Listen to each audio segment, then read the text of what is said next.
언니, 진짜 그 미친년이 또 뭐라고 할까봐 무서워 죽겠어. 며느리가 제 바로 옆에 앉아서 누군가와 통화하는 소리였습니다. 저는 화장실에서 나오다가 우연히 그 소리를 들었죠. 미친년이라니 대체 누구를 가리키는 걸까 궁금해하던 그때 제 휴대폰이 울렸습니다.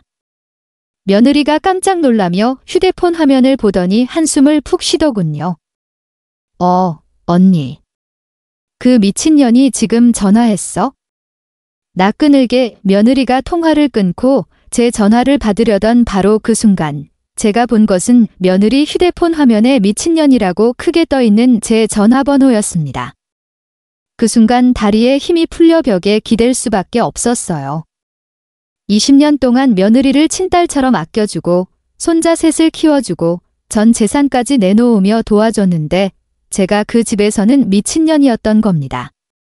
뭐야, 이게 대체 뭐야? 저도 모르게 신음이 터져 나왔습니다. 며느리가 깜짝 놀라 뒤돌아봤어요. 어머님. 언제 오셨어요? 내가 언제 온 게 중요해? 지금 내 핸드폰에 뭐라고 쓰여 있는 거냐고. 제 목소리가 가늘게 떨리고 있었습니다. 며느리가 핸드폰을 황급히 감추려 했지만 이미 늦은 뒤였어요. 어머님, 그게 미친년. 내가 너한테 미친년이야. 20년 만에 처음으로 며느리에게 소리치며 화를 내고 있었습니다. 그날부터 시작된 저의 완벽한 복수 이야기. 며느리가 상상도 못할 반전이 기다리고 있었는데 과연 어떤 결말이 펼쳐졌을까요? 끝까지 들어보시면 정말 통쾌하실 겁니다. 저는 경상남도 진주에서 25년째 작은 양봉장을 운영하고 있는 60살 김순덕입니다. 남편을 일찍 떠나보내고 홀로 아들 하나를 키웠지요. 그 아들이 35에 결혼해서 손자 셋을 낳아줬는데 며느리와의 관계는 지금 돌이켜봐도 참 복잡미묘하네요. 평생 성실하게 살아왔다고 자부합니다. 남에게 피해주는 일 없이 언제나 베풀며 살았죠. 특히 며느리에게는 친딸보다도 더 잘해줬다고 생각해요. 그런데 그 결과가 이런 배신이었다니 정말 세상살이가 쉽지 않더군요. 하지만 이 이야기를 통해서 여러분께 전하고 싶은 건 아무리 선량하게 살아도 때로는 단호해야 할 순간이 있다는 겁니다. 그리고 진실은 언젠가 반드시 밝혀진다는 것도 말이에요. 이 모든 일의 시작은 2022년 10월 15일 아침 6시경이었습니다. 가을 단풍이 절정을 이루던 그 시기였죠. 평소처럼 일찍 일어나 마당에 나가보니 굴뚝에서 풍겨오는 나무 타는 냄새가 평화로운 시골 아침의 정취를 더했습니다. 벌들이 부지런히 일하는 모습을 보면서 마음이 차분해졌어요. 오늘도 좋은 꿀을 많이 따자 하고 다짐하며 벌통으로 향했죠. 그런데 이상하게 마음 한구석이 불편했는데 며칠 전 며느리와 있었던 작은 다툼 때문이었어요.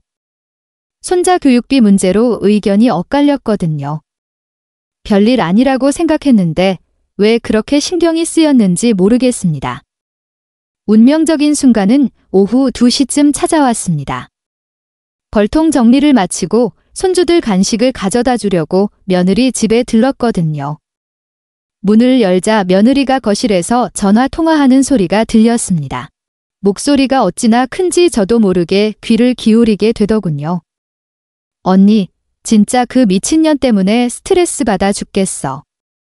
맨날 돈 주면서 요새는 누구긴 누구야. 우리 시어머니 말이야. 정말 답답해. 돈은 많으면서 왜 그렇게 낡은 생각만 하는지. 아, 잠깐만. 전화 왔어. 그때 따르릉 하고 전화벨이 울렸습니다. 며느리가 휴대폰 화면을 보더니 짜증스럽게 혀를 쯧쯧 찼어요. 미친년이 또 전화했네. 진짜 타이밍도 기가 막혀. 며느리가 휴대폰을 들어 화면을 확인하는 순간 저는 그만 현관에서 들고 있던 신발을 떨어뜨리고 말았습니다. 휴대폰 화면에 미친년이라는 글자가 크게 뜨면서 제 전화번호가 표시되고 있었거든요. 그 소리를 들은 며느리가 뒤돌아봤습니다. 저와 눈이 마주치는 순간 며느리의 얼굴이 새하얗게 질렸어요. 어머님. 언제 오셨어요? 저는 그 자리에서 말을 잃고 말았습니다. 미친년, 그게 바로 저였던 거예요. 그날 저녁, 며느리네 집에 갔습니다. 마음이 복잡했지만 티 내지 않으려고 애썼어요. 어머님, 몸은 좀 어떠세요? 며느리가 다정한 목소리로 물었습니다. 하지만 저는 더 이상 그 가식에 속지 않겠다고 다짐했어요. 괜찮다. 그런데 아까 내가 전화했는데? 아, 그때요. 죄송해요. 친구랑 통화 중이었거든요. 며느리가 태연하게 대답했습니다. 하지만 저는 그 친구와의 통화 내용을 전부 들었거든요.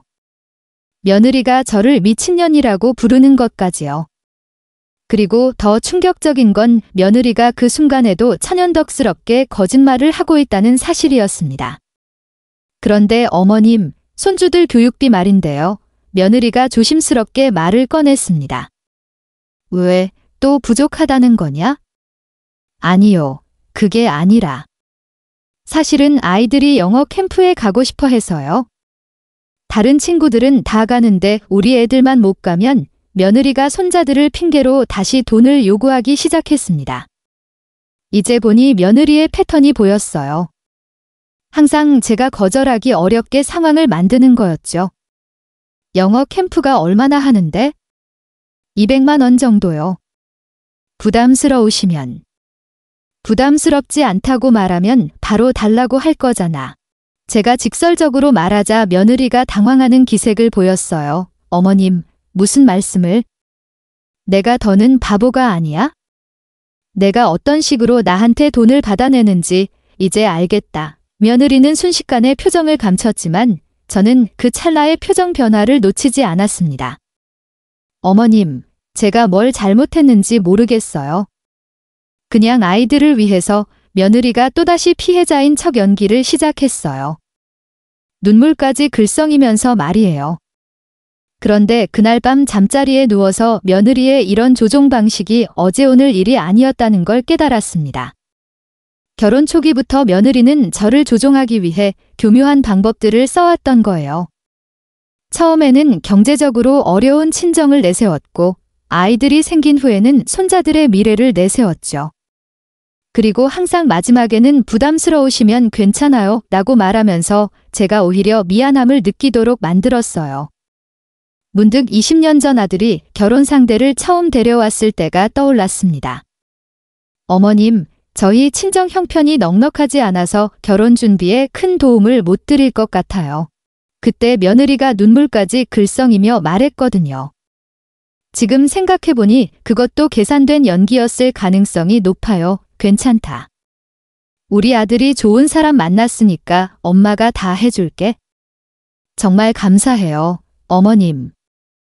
평생 잊지 않을게요. 평생 잊지 않겠다던 며느리는 정작 저를 미친년으로 저장해놓고 있었잖아요. 결혼식장도 처음에는 작은 곳으로 하자고 했는데 며느리가 교묘하게 더 큰 곳으로 유도했습니다.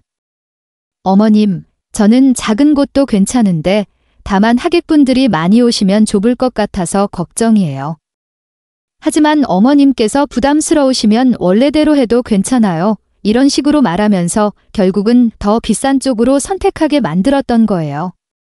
당시에는 며느리가 속이 깊다고 생각했는데 지금 보니 처음부터 계산적이었던 것 같습니다. 신혼집을 구할 때도 마찬가지였어요. 며느리는 항상 저는 작은 집도 괜찮아요 라고 말하면서도 실제로 집을 보러 다닐 때는 늘 비싼 집을 선호했습니다. 이 집은 채광이 좋네요. 아이들 키우기에도 좋을 것 같고 이 동네는 교육 환경이 좋다고 하더라고요. 나중에 아이들이 크면 결국 당초 예산보다 훨씬 비싼 3억 원짜리 아파트로 정했죠. 지금 생각해보니 며느리가 처음부터 그 집을 노리고 있었던 것 같아요. 첫째 손자가 태어난 후부터는 며느리의 조종이 더욱 교묘해졌습니다.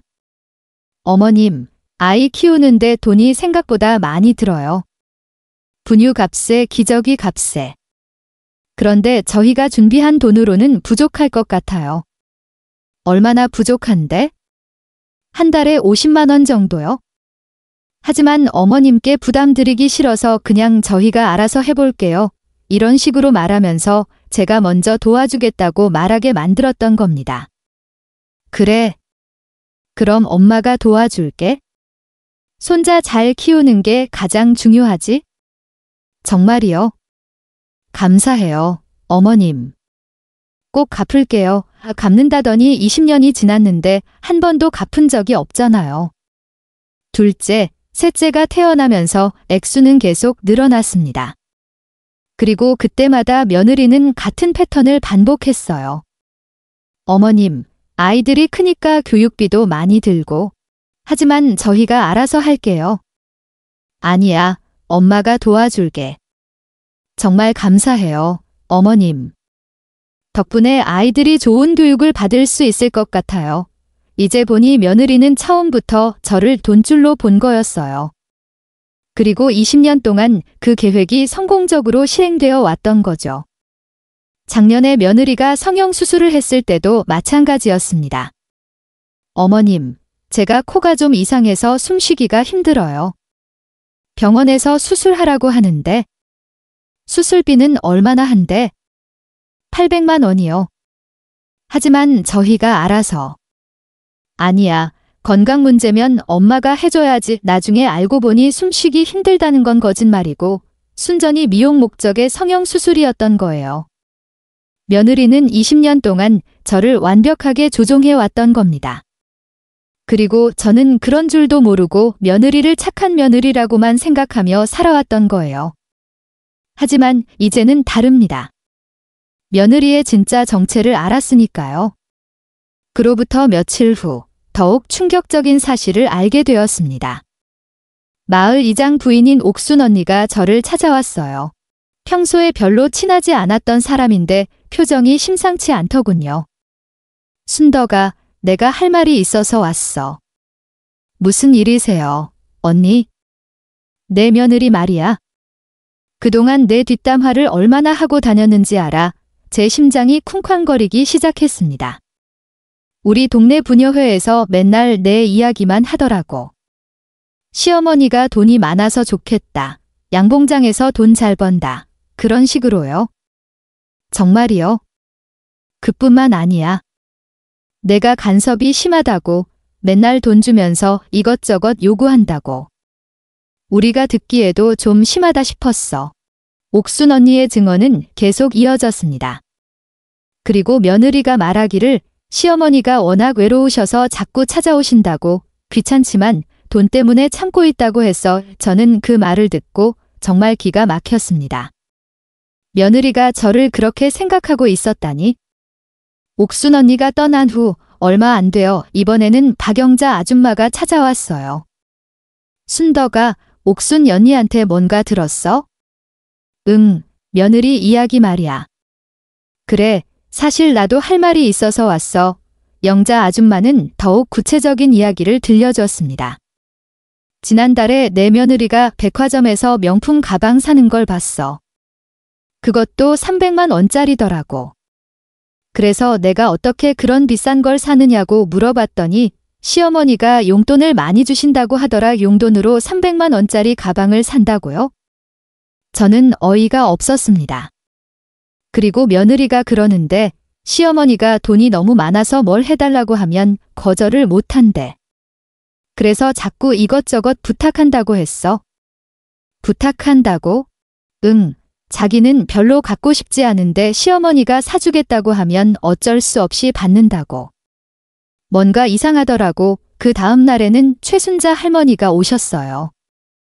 여든이 넘은 분인데도 정신이 또렷하신 분이거든요. 유순덕아, 내가 내 며느리 하는 짓을 봤는데 지난주에 고급 레스토랑에서 친구들이랑 식사하는 걸 봤어. 유순자 할머니는 시내에 병원 다니러 갔다가 우연히 목격하셨다고 했어요. 한 사람당 10만 원은 좋게 나올 만한 곳이었어. 그런데 내 며느리가 계산을 다 하더라고. 그리고 친구들한테 자랑하는 것도 들었지? 시어머니가 돈이 많아서 이런 곳에서도 마음 편히 먹을 수 있다고. 순자 할머니의 증언은 더 충격적이었습니다. 그리고 친구들이 부러워하니까 시어머니가 바보 같아서 뭘 해달라고 하면 다 해준다고. 그런 식으로 말하더라. 바보 같다고요? 저는 그 자리에서 머리가 어지러웠습니다. 며칠 후에는 동네마트 사장님이 저를 불러 세웠어요. 사모님, 잠깐 이야기 좀 할까요? 며느님 말인데 요즘 쇼핑 패턴이 좀 이상해요. 마트 사장님은 장사를 오래 해서 단골들의 소비 패턴을 잘 아시는 분이었죠. 예전에는 세일하는 품목 위주로 알뜰하게 사셨는데 요즘은 비싼 수입 과일이나 한우 같은 것만 골라 사세요. 시어머니가 용돈을 많이 주셔서 이제 좋은 것만 먹을 수 있다고 자랑하시더라고요. 며느리의 한 달 식료품비가 40만 원 정도 나온다고 했습니다. 그런데 이상한 건 아이들 간식은 여전히 싼 것만 사고 비싼 건 다 어른들 먹을 것만 사요. 그리고 며느님이 하시는 말이 아이들은 뭘 먹어도 모르니까 엄마 아빠만 좋은 거 먹으면 된다고 하셨어요. 다음 주에는 손자들 학원 원장님을 만났습니다. 할머님, 죄송한데 한 가지 여쭤볼 게 있어요. 어머님, 며느리께서 아이들 교육비를 많이 주신다고 하시는데 실제로는 학원비만 내시고 나머지는 다른 용도로 쓰시는 것 같아요. 특별활동비나 교재비는 따로 안 내시거든요. 원장님 설명에 따르면 실제 교육비는 한 달에 60만 원인데 며느리는 저에게 100만 원을 받아간다고 했습니다. 시어머니가 돈 계산을 잘 못하셔서 많이 주신다고, 그래서 자기가 조금 더 받아도 모른다고 하시더라고요. 돈 계산을 잘 못한다고요? 저는 평생 장사를 해서 계산에는 자신이 있었는데 말입니다. 가장 충격적인 증언은 며느리가 다니는 미용실에서 나왔습니다. 우연히 그 미용실을 지나가다가 원장님과 마주쳤거든요. 어머님, 미영씨, 며느리, 어머님이시죠? 미영씨는 정말 복이 많으세요. 시어머니가 그렇게 잘해주시니. 무슨 말씀이세요? 지난번에 오셔서 하시는 말씀이 시어머니가 성형수술비까지 대주신다고 800만 원이나 되는 돈을요? 800만 원. 저는 며느리가 성형수술을 한다는 말조차 들어본 적이 없었는데, 그리고 시어머니가 돈이 너무 많으셔서 뭘 해달라고 하면 거절을 못 하신다고, 그래서 이번 기회에 예뻐지자고 하시더라고요. 미용실 원장님의 말은 계속 이어졌습니다. 사실 며느님이 자주 하시는 말이 있어요. 시어머니는 돈만 많고 세상 물정을 잘 모르신다고. 저는 그 자리에서 온몸에 힘이 빠졌습니다.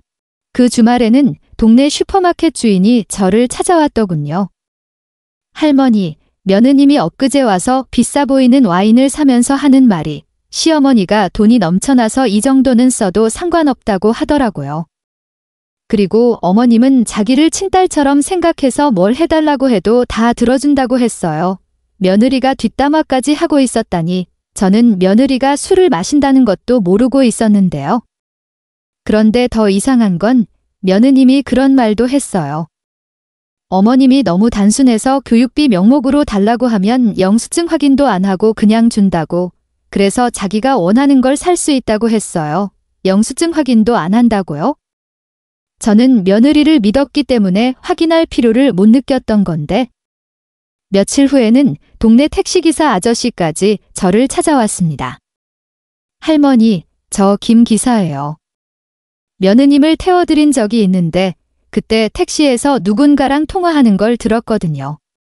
무슨 말씀이세요? 시어머니가 너무 착해서 이용하기 쉽다고, 그리고 돈 많은 시어머니 두면 좋다고 친구들한테 자랑하시더라고요. 제가 듣기에도 좀 심하다 싶었어요. 저는 그동안 며느리를 도와주는 게 당연하다고 생각했는데 며느리는 저를 이용하고 있었던 겁니다.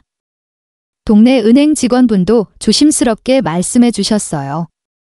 어머님, 며느님이 큰돈 찾으러 오실 때마다 하시는 말씀이 있어서요. 시어머니가 돈이 많아서 좋다고, 그리고 시어머니가 며느리를 너무 예뻐해서 뭘 해달라고 해도 다 해준다고 하시더라고요. 그래요. 그리고 시어머니는 돈 계산에 어둡다고, 그래서 조금 더 달라고 해도 모른다고 하셨어요. 심지어 동네 부동산 중개사무소 사장님까지 저를 찾아왔습니다. 할머니, 며느님이 우리 사무소에 투자 상담 받으러 오셨는데 그때 하시는 말씀이 시어머니 돈으로 부동산 투자를 하고 싶다고, 시어머니는 투자에 관심 없으시니까 자기가 알아서 해도 된다고 하시더라고요. 제 돈으로 부동산 투자까지요. 저는 그런 계획이 있는 줄도 몰랐는데 말입니다. 그리고 며느님이 그러시는데 어머님 명의로 하면 세금도 절약되고 좋다고, 나중에 어머님이 돌아가시면 상속받을 수 있다고 하시더라고요. 제가 죽으면 상속받는다고요? 며느리는 거기까지 계획하고 있었던 거예요. 이런 증언들을 듣고 나니 그동안 동네 사람들이 저를 보는 시선이 이해되었습니다. 며느리가 온 동네에 저의 이미지를 심어 놓았던 거예요. 돈 많은 시어머니가 며느리를 괴롭힌다. 돈으로 며느리를 조종하려고 한다. 세상 물정 모르는 시골 할머니다. 괴롭고 고집이 세다. 결국 저는 동네에서 문제 있는 시어머니로 낙인 찍혀 있었던 겁니다. 그런데 진실은 정반대였습니다. 저는 지금까지 며느리에게 속고만 있었던 거였어요. 이 모든 상황이 계속 악화되면서 며느리와의 관계가 미묘하게 변했습니다. 전화를 해도 예전처럼 반갑게 받지 않더군요. 여보세요? 나다. 오늘 저녁에 시간 있니? 오늘은 좀 바빠요.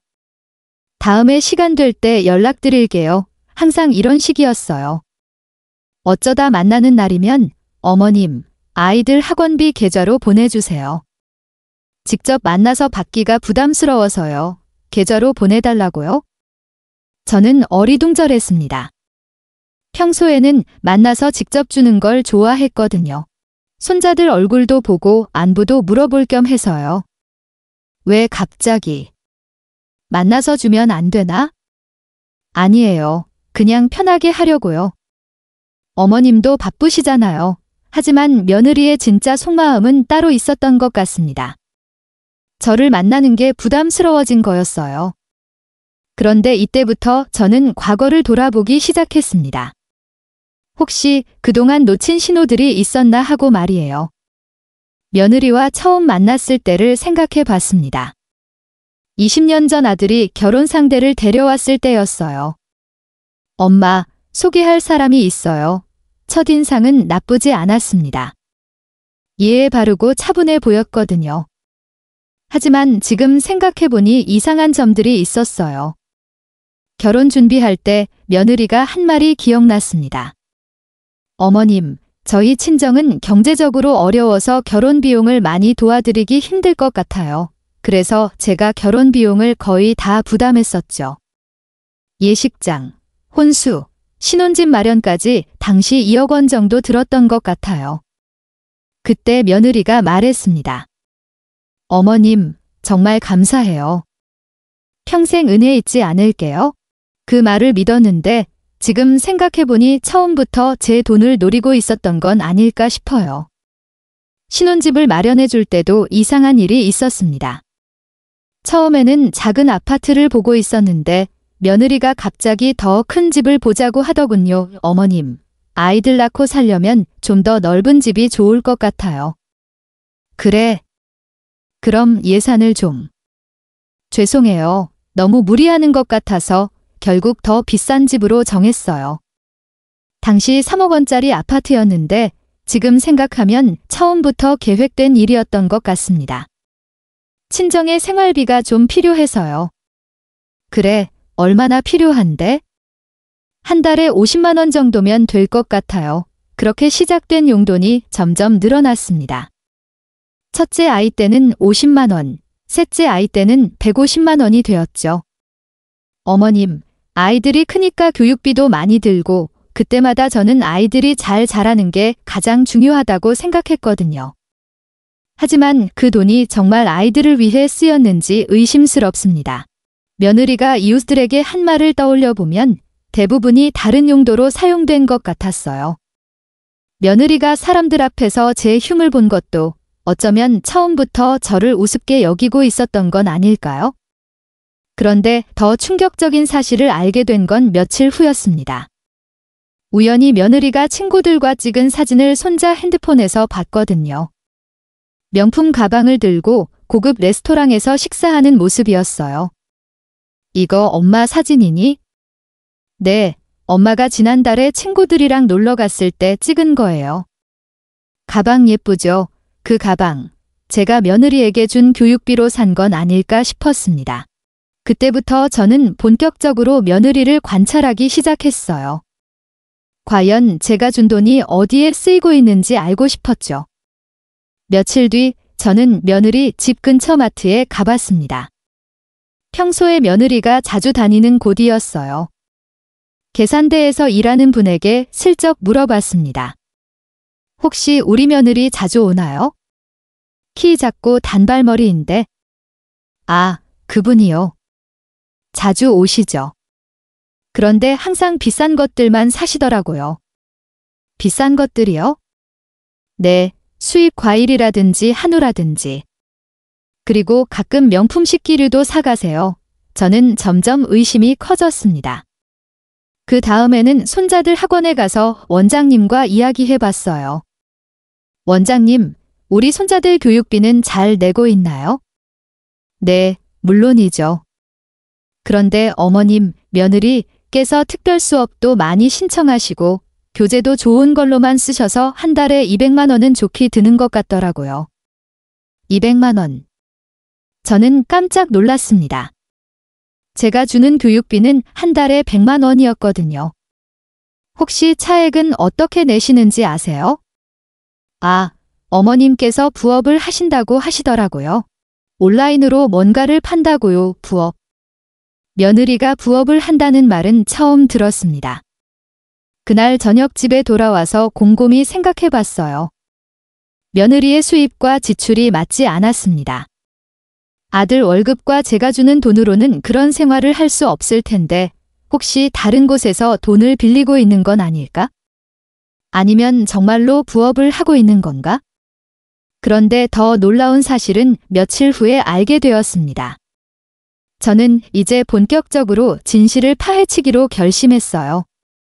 그날부터 마치 탐정이 된 기분으로 며느리의 돈 사용 내역을 추적하기 시작했습니다.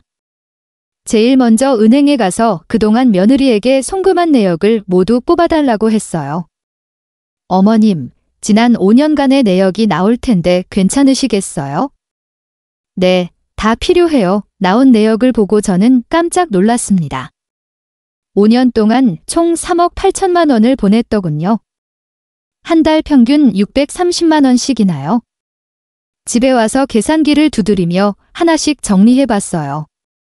매달 명목은 달랐지만 금액은 계속 늘어났습니다. 2019년 1월에는 150만 원을 교육비 명목으로, 2월에는 200만 원을 생활비 명목으로, 3월에는 100만 원을 의료비 명목으로, 4월에는 300만 원을 긴급자금 명목으로 보냈더군요. 하지만 정작 며느리가 그 돈을 어디에 썼는지는 알 수 없었어요. 그래서 며느리와 같은 은행을 이용한다는 점을 활용했습니다. 창고 직원과 안면이 있어 조심스럽게 물어봤어요. 혹시 우리 며느리 계좌에서 큰돈이 나가는 것 좀 확인할 수 있을까요? 어머님, 그건 개인정보라서요. 하지만 며느님이 동의하시면 가능해요. 그래서 며느리에게 전화를 걸었습니다. 얘야, 엄마가 세무서에 낼 증빙 서류 때문에 내 은행 내역이 필요하다는데 동의서 좀 써줄 수 있니? 네, 물론이죠. 어머님 일이니까요. 며느리는 아무 의심 없이 동의서를 써줬습니다. 며느리 계좌 내역을 받아서 분석해 본 결과는 정말 충격적이었습니다. 제가 보낸 돈이 들어오자마자 바로 여러 곳으로 빠져나가고 있었어요. 롯데백화점 본점에서 320만 원, 신세계백화점 강남점에서 580만 원, 갤러리아 백화점에서 120만 원 이런 식으로 명품 구매 내역이 수두룩했습니다. 더 충격적인 건 병원 결제 내역이었어요. 강남의 유명한 성형외과에서 800만 원, 피부과에서 300만 원 모든 게 제가 준 교육비와 생활비에서 나간 거였어요. 그런데 가장 화가 났던 건 친정엄마라는 이름으로 매달 100만 원씩 송금되고 있다는 거였어요. 며느리 어머니 이름의 계좌였습니다. 5년 동안 친정에 보낸 돈이 총 6천만 원에 달했어요. 하지만 저는 여기서 멈추지 않았습니다. 며느리가 정말로 어떤 생활을 하고 있는지 자세히 알고 싶었거든요. 며느리가 자주 가는 백화점에 직접 가봤습니다. 명품관 직원에게 며느리 사진을 보여주면서 물어봤어요. 혹시 이분 아세요? 아, 네, VIP 고객님이세요? 자주 오셔서 비싼 물건들 많이 사가시는 분이에요? 어떤 걸 주로 사시나요? 샤넬 가방, 에르메스 지갑, 루이비통 신발. 한 번 오시면 1,000만 원 넘게 사시는 경우도 많아요. 1,000만 원. 저는 기가 막혔습니다. 그런데 이분이 뭐라고 하시던가요? 시어머니가 돈이 많으시다고, 그래서 이런 거 사도 된다고 하시던데요. 며느리는 제 돈으로 제 자랑까지 하고 있었던 거예요. 다음에는 며느리가 성형수술을 받은 병원에 가봤습니다. 안녕하세요. 혹시 김미영이라는 환자분? 아, 네, 코 수술하고 눈 수술도 받으신 분이죠. 수술비는 얼마나 나왔나요? 총 800만 원이었어요. 그런데 환자분이 시어머니가 수술비를 대주신다고 하시더라고요. 저는 며느리가 성형수술을 한다는 말조차 듣지 못했는데 수술비는 제가 낸 셈이었던 겁니다. 그 다음에는 며느리가 다니는 고급 레스토랑도 가봤습니다. 혹시 이분 아세요? 며느리 사진을 보여주니 직원이 바로 알아봤어요. 네, 단골 손님이세요. 한 달에 서너 번은 오시는 것 같아요. 주로 누구랑 오시나요? 친구분들이랑요. 항상 이분이 계산하세요? 한 번에 50만 원에서 100만 원 정도 나와요. 한 달에 서너 번씩 고급 레스토랑에서 친구들과 식사하면서 계산까지 다 하고 있었던 거예요. 이번에는 며느리가 자주 간다는 헬스클럽도 가봤습니다. 김미영 회원님 아시죠? 네, VIP 회원이세요. 개인 트레이닝도 받으시고요. 월 회비가 얼마나 되나요? 개인 트레이닝 포함해서 한 달에 200만 원 정도요. 한 달에 200만 원짜리 헬스클럽을 다니고 있다니 저는 헬스클럽이 그렇게 비싼 줄도 몰랐어요. 며느리가 다니는 네일숍까지 다 찾아가서 확인해 봤습니다. 네일숍에서는 한 달에 60만 원을 쓰고 있었어요. 모든 곳에서 며느리는 시어머니가 돈이 많아서 시어머니가 다 대준다는 식으로 말하고 다녔습니다. 조사를 계속하던 중 더 기가 막힌 사실을 알게 되었습니다. 며느리가 사업을 하고 있었거든요. 인터넷으로 며느리 이름을 검색해보니 이 이름으로 된 온라인 쇼핑몰이 있었습니다. 엘레강스 패션이라는 꽤 큰 규모의 사이트였어요. 사이트를 자세히 살펴보니 월 매출이 2천만 원은 좋게 되는 것 같았어요. 그리고 사업자 등록증을 확인해보니 자본금이 5천만 원으로 되어 있더군요. 5천만 원, 그건 제가 며느리에게 준 돈이었어요. 더 충격적인 건 며느리가 화장품 대리점도 하고 있다는 거였습니다. 뷰티 라이프라는 이름으로 이것도 자본금이 3천만 원이었어요. 그것도 제가 준 돈으로 차린 거였죠. 부동산 등기부등본까지 확인해 봤더니 며느리 명의로 된 오피스텔이 2채나 있었습니다. 강남과 분당에 각각 하나씩 총 구입 가격이 1억 5천만 원 정도였는데 이것도 제 돈으로 산 거였어요. 모든 조사를 마치고 보니 며느리가 제 돈으로 구축한 재산 규모가 어마어마했습니다. 온라인 쇼핑몰과 화장품 대리점 순수익이 월 800만 원 정도, 오피스텔 임대 수익이 280만 원, 며느리는 제가 준 돈으로 한 달에 1,000만 원 이상의 수익을 올리고 있었던 거예요. 그리고 며느리가 여러 은행에 나눠서 관리하고 있는 현금도 엄청났습니다. 각 은행에 가서 확인해 본 결과 총 현금이 3억 원이 넘었어요. 명품들까지 합치면 며느리의 총 재산이 5억 원은 좋게 넘을 것 같았습니다. 이 모든 게 제가 준 돈으로 만들어진 거였어요. 더 화가 났던 건 며느리가 친구들과 카페에서 나눈 대화를 우연히 들었을 때였어요. 미영아, 내 시어머니 정말 호구다. 뭘 해달라고 하면 다 해주시네. 맞아. 처음에는 미안했는데 이제는 당연하게 생각해. 그런데 시어머니가 눈치 못 채셔? 전혀. 워낙 단순하셔서 교육비 명목으로 달라고 하면 확인도 안 하고 그냥 주셔. 친구들이 웃으며 물었습니다. 그럼 실제로 한 달에 얼마나 받아? 한 달에 600만 원 정도? 아이들한테 실제로 쓰는 건 100만 원도 안 되고 나머지는 다 내가 자유롭게 써. 대박. 그럼 한 달에 500만 원이 내 용돈이네? 그렇지.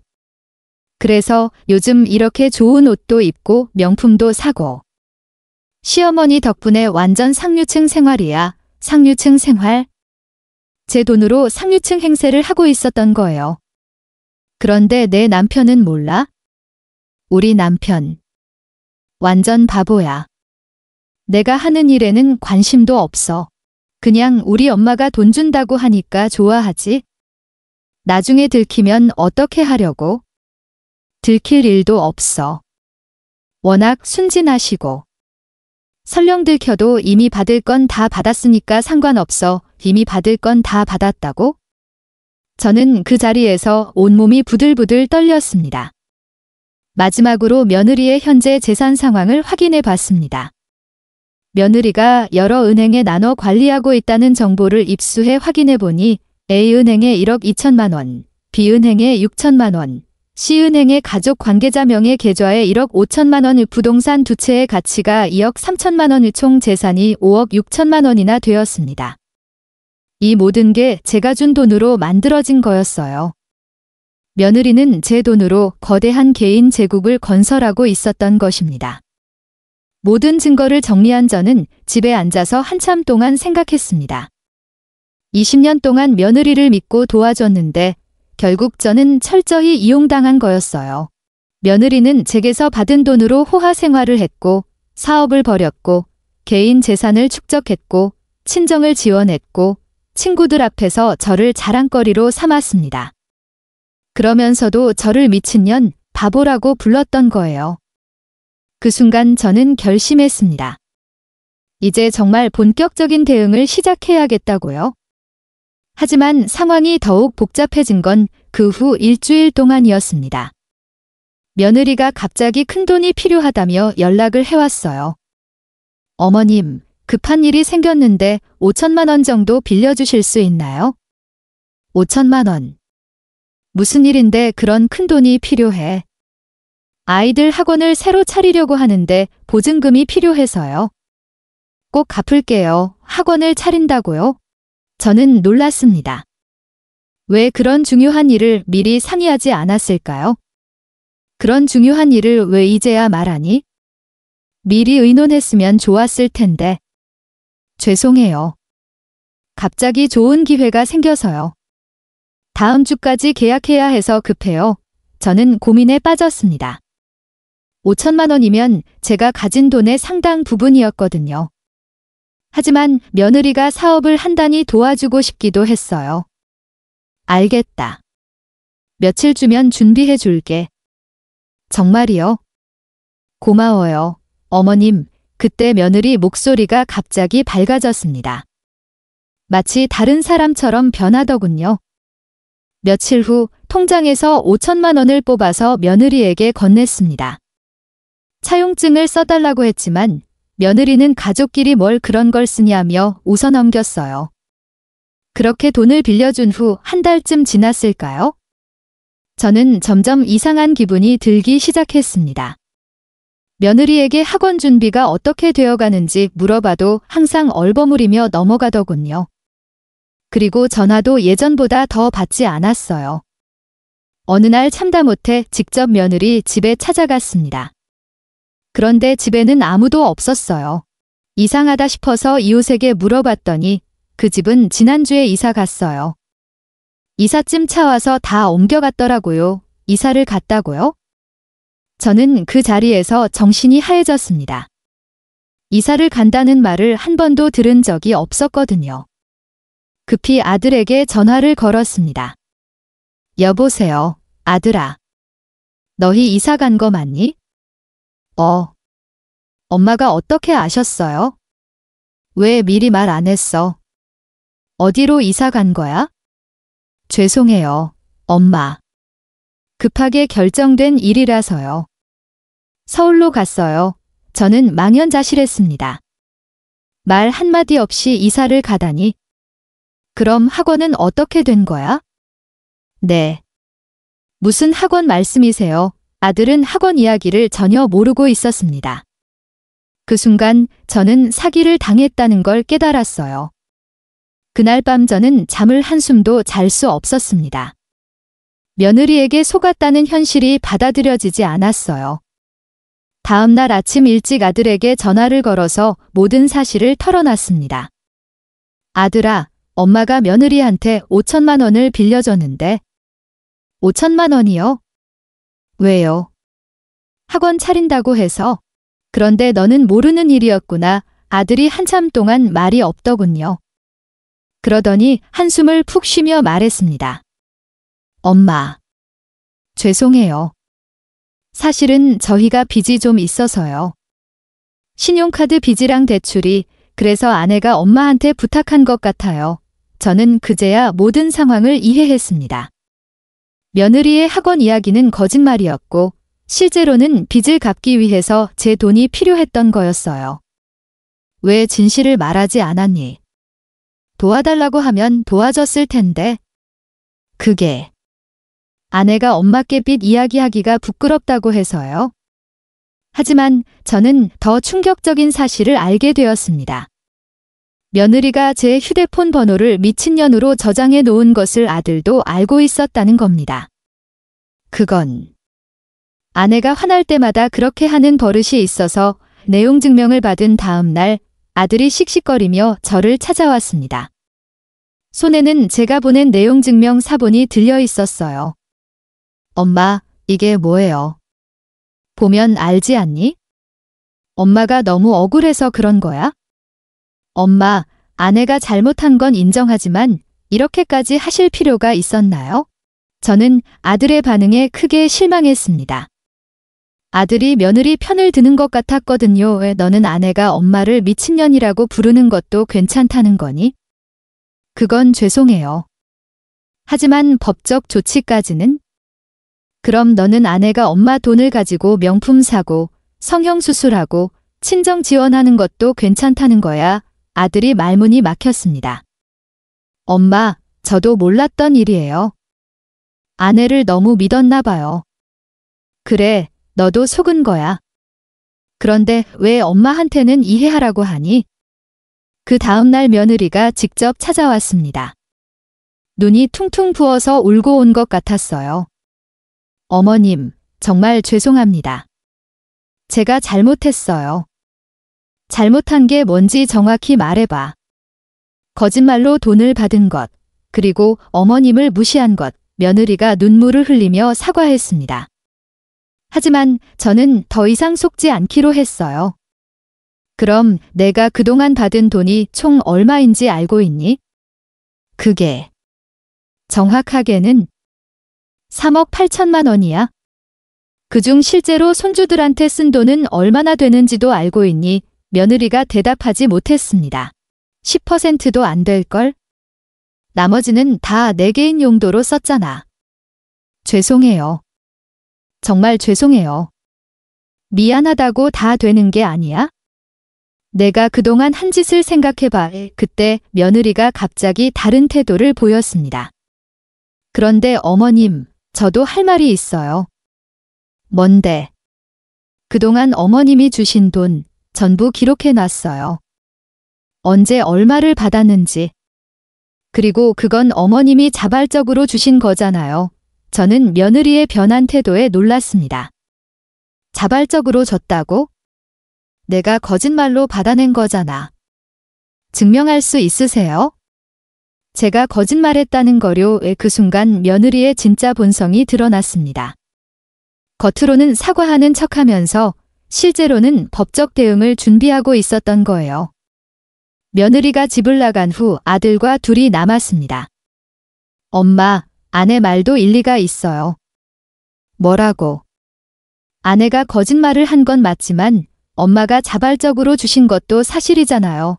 저는 아들의 말에 정말 화가 났습니다. 너는 지금 누구 편을 드는 거니? 저는 양쪽 다 이해해요.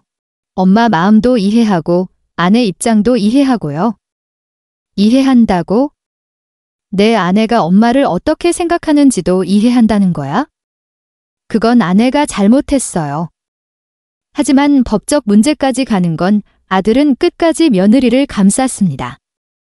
아들아, 너는 엄마가 20년 동안 어떤 마음으로 며느리를 도와줬는지 알고 있니? 알아요. 그래서 더 안타까워요. 안타깝다고. 그럼 엄마가 참아야 된다는 거야? 하지만 가족끼리 법정까지 가는 건 저는 아들이 더 이상 제 편이 아니라는 걸 깨달았습니다. 며칠 후 며느리 친정 부모까지 찾아왔습니다. 안녕하세요, 사돈. 안녕하세요. 이번 일로 많이 상처받으셨을 텐데 정말 죄송합니다. 며느리 아버지가 정중하게 인사했어요. 하지만 며느리 어머니의 태도는 달랐습니다. 그런데 사돈, 이번 일이 꼭 법정까지 가야 할 일인가요? 네. 우리 딸이 잘못한 건 인정하지만 그동안 사부인께서 주신 돈은 다 기록이 남아 있어요. 증여받은 걸로 볼 수도 있지 않을까요? 증여받은 거라고요? 저는 기가 막혔습니다. 증여라고요? 당신 딸이 거짓말로 받아낸 돈을? 그렇다고 하더라도 이미 쓴 돈을 어떻게 다 돌려드려요? 며느리 어머니는 오히려 당당했습니다. 그리고 우리 딸이 그동안 아이들 키우느라 얼마나 고생했는데요. 고생했다고요? 제 돈으로 명품 사고 호화 생활한 게 고생이에요? 그런 식으로 말씀 마세요. 며느리도 사람인데 좋은 것 좀 쓰면 어때요? 저는 며느리 어머니의 뻔뻔함에 말문이 막혔습니다. 며느리 친정 부모가 간 후 아들이 마지막으로 저를 설득하려고 했습니다. 엄마, 제발 다시 생각해 보세요. 정말 법정까지 가실 거예요? 그래, 엄마는 결심했어. 그럼 손자들은 어떻게 돼요? 할머니랑 엄마, 아빠가 법정에서 싸우는 걸 보면 아들이 손자들을 내세웠습니다. 손자들이 걱정되면 내가 아내를 설득해서 돈 돌려주라고 해. 엄마, 그건 이미 쉽지 않다고 말씀드렸잖아요. 그럼 엄마가 20년 동안 번 돈을 하루아침에 잃는 건 쉬운 일이니 아들이 할 말을 잃었습니다. 엄마, 저는 정말 중간에서 힘들어요. 중간이 뭐야? 너는 내 아들이야. 엄마도 제 마음 좀 아내와 엄마 사이에서. 내 마음을 이해해 달라고? 그럼 엄마 마음은 누가 이해해 주니? 그 순간 저는 깨달았습니다. 아들은 이미 며느리 편이었던 거예요. 일주일 후 아들이 마지막 가족회의를 제안했습니다. 엄마, 우리 모두 한 번만 더 이야기해봐요. 그래, 마지막이다. 아들, 며느리, 그리고 제가 마주 앉았습니다. 엄마, 아내가 잘못한 건 인정해요. 하지만 이미 가족이 된 이상 저는 아들의 말을 끊었습니다. 가족이 서로를 미친년이라고 부르니? 가족이 서로를 속이고 이용하니 며느리가 조심스럽게 말했습니다. 어머님, 제가 정말 잘못했어요. 앞으로는 절대 그런 일 없을 거예요. 앞으로는 없어? 너는 이미 엄마를 우습게 봤어. 그리고 내가 한 짓은 사기야. 명백한 범죄라고 아들이 마지막으로 말했습니다. 엄마, 정말 생각 안 바꾸실 거예요? 응, 엄마는 끝까지 갈 거야. 그날 가족회의는 그렇게 결렬되었습니다. 저는 혼자서라도 끝까지 싸우기로 결심했어요. 더 이상 참을 수 없었습니다. 하지만 저에게는 며느리가 상상도 못할 비장의 카드가 있었던 거예요. 사실 저는 지난 2년 동안 며느리의 수상한 행동들을 조용히 기록해 두고 있었어요. 며느리가 친구들과 나눈 대화를 몰래 녹음한 파일들이 있었습니다. 우리 시어머니 진짜 바보 같아. 뭘 해달라고 하면 다 해주니까. 교육비 명목으로 달라고 하면 확인도 안 하고 그냥 줘. 어차피 돈 많으니까 조금 써도 모를 거야. 며느리가 명품을 들고 다니는 모습, 고급 레스토랑에서 식사하는 모습들을 멀리서 찍은 사진들이 수십 장 있었어요. 변호사와 함께 합법적으로 수집한 며느리의 모든 계좌 내역과 신용카드 사용 내역들이 있었습니다. 며느리가 제 돈으로 차린 사업체들의 등록증과 구입한 부동산의 등기부등본까지 모두 확보했어요. 모든 증거를 가지고 변호사와 다시 만났습니다. 변호사님, 이제 정말 확실한 증거들이 모였습니다. 변호사가 자료들을 보더니 감탄했습니다. 어머님, 이 정도면 사기죄는 물론이고 업무상 횡령죄까지 적용할 수 있겠네요. 정말이요? 특히 이 녹음 파일들은 결정적입니다. 며느리가 의도적으로 어머님을 속였다는 게 명확하게 드러나거든요. 변호사는 자신 있게 말했습니다. 1단계로 형사고소와 민사소송을 동시에 진행하겠습니다. 그리고 2단계로 언론에 제보해서 사회적 제재까지 받게 만들 수 있어요. 언론까지요? 요즘 이런 사건들이 대중의 큰 관심을 받거든요. 어머님 사연이 알려지면 여론의 지지를 받을 수 있을 겁니다. 다음 날 변호사와 함께 경찰서에 가서 며느리를 사기죄로 고발했습니다. 고발인 김순덕, 피고발인 김미영을 사기죄로 고발합니다. 경찰관이 고발장을 접수하면서 말했습니다. 와, 이 증거들 정말 완벽하네요. 이 정도면 확실히 기소될 것 같은데요. 고발장 접수 후 바로 며느리에게 경찰 출석 통지서가 날아갔습니다. 통지서를 받은 며느리가 다급하게 연락을 해왔어요. 어머님, 이게 뭐예요? 경찰서에서 나오라고 하는데. 당연하지. 내가 한 짓을 생각해봐. 어머님, 제발 이거 취하해 주실 수 없나요? 처음으로 며느리 목소리에 공포가 섞여 있었습니다. 여보세요?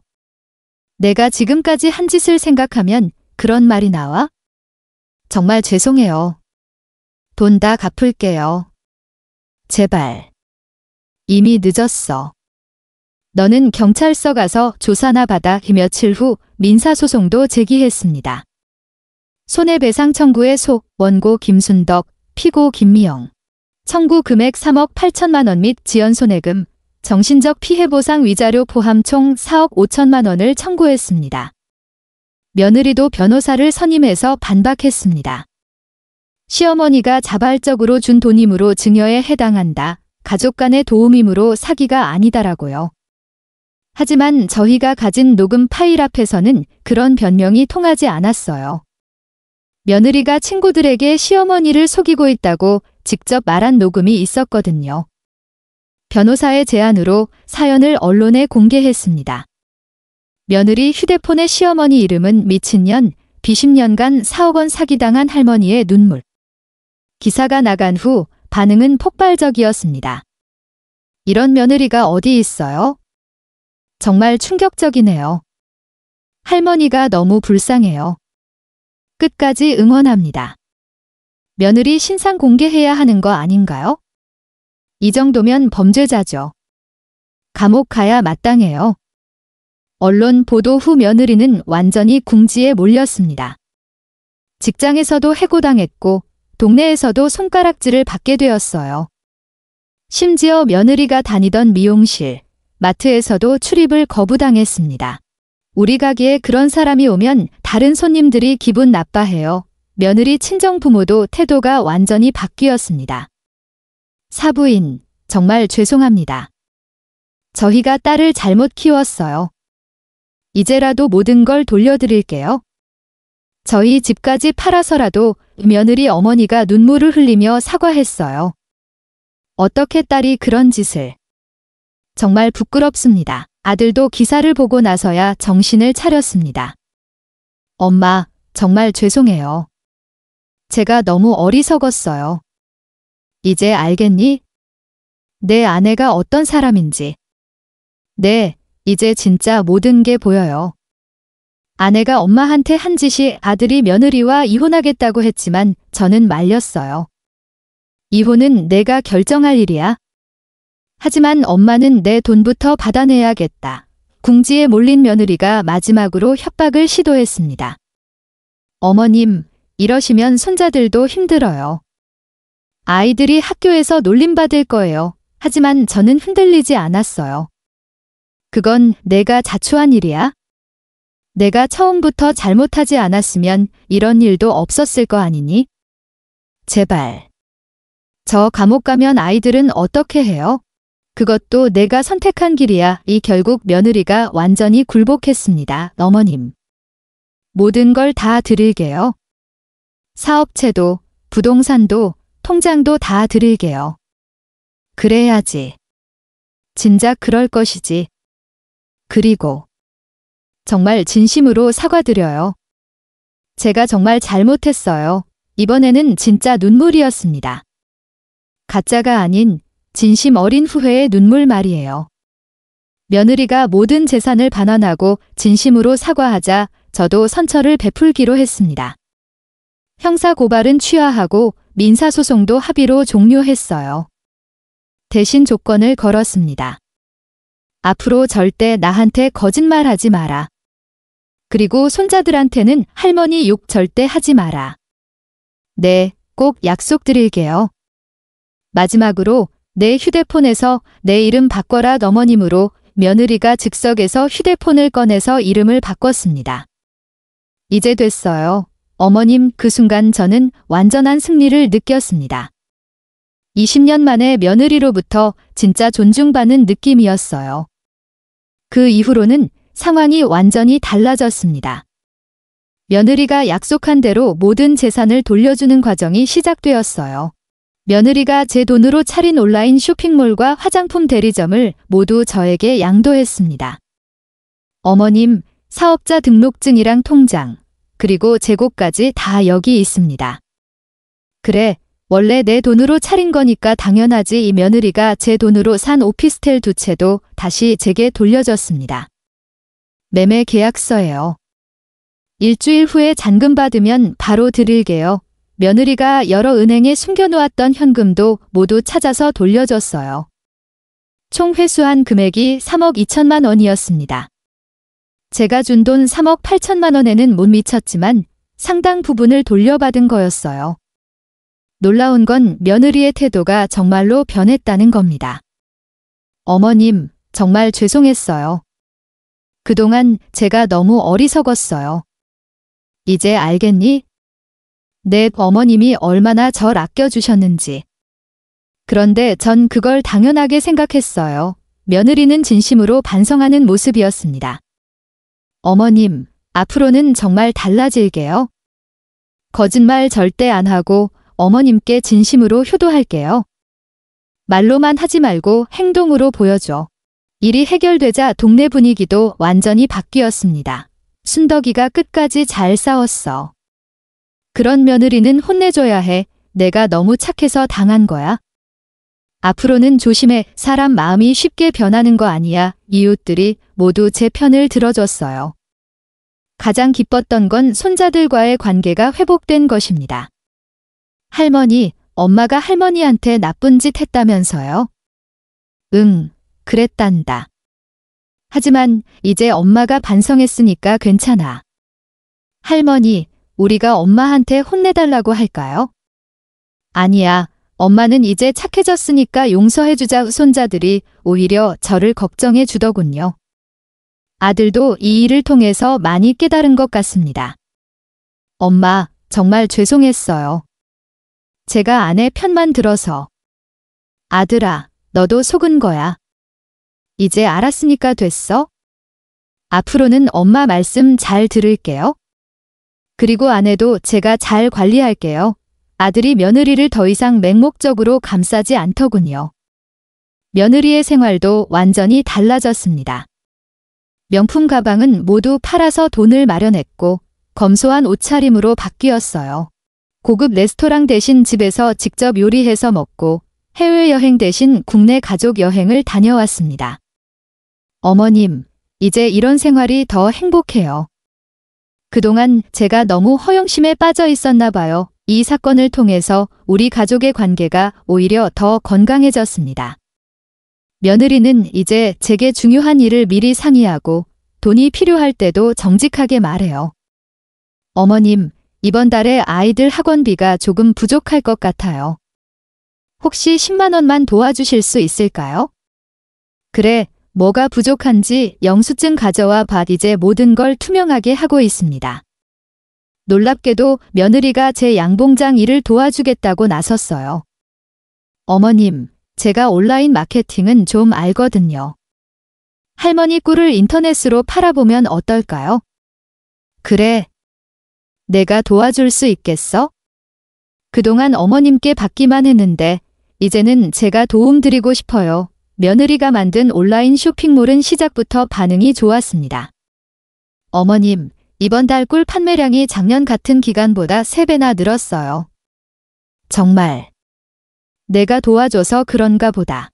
어머님 꿀이 워낙 좋으니까요. 다 잘 될 거예요. 그 일이 있은 지 1년. 이제 제 일상은 정말 평화롭습니다.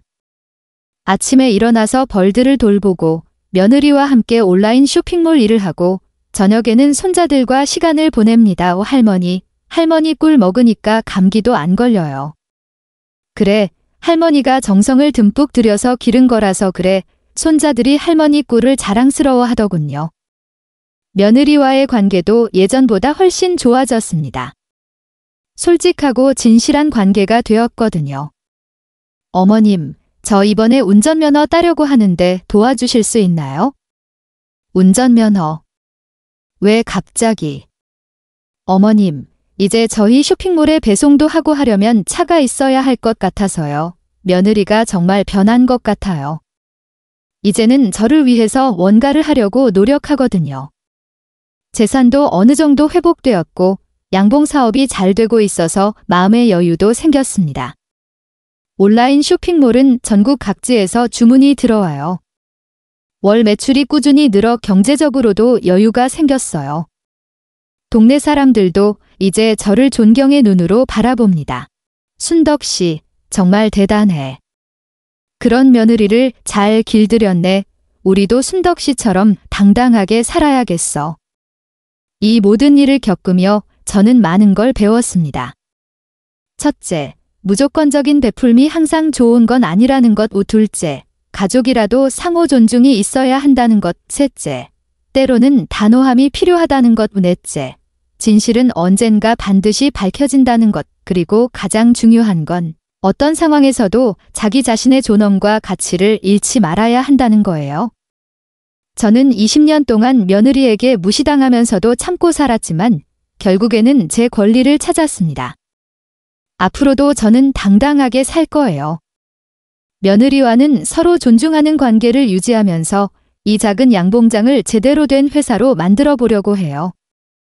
어머님, 내년에는 꿀 가공 공장도 세워보면 어떨까요?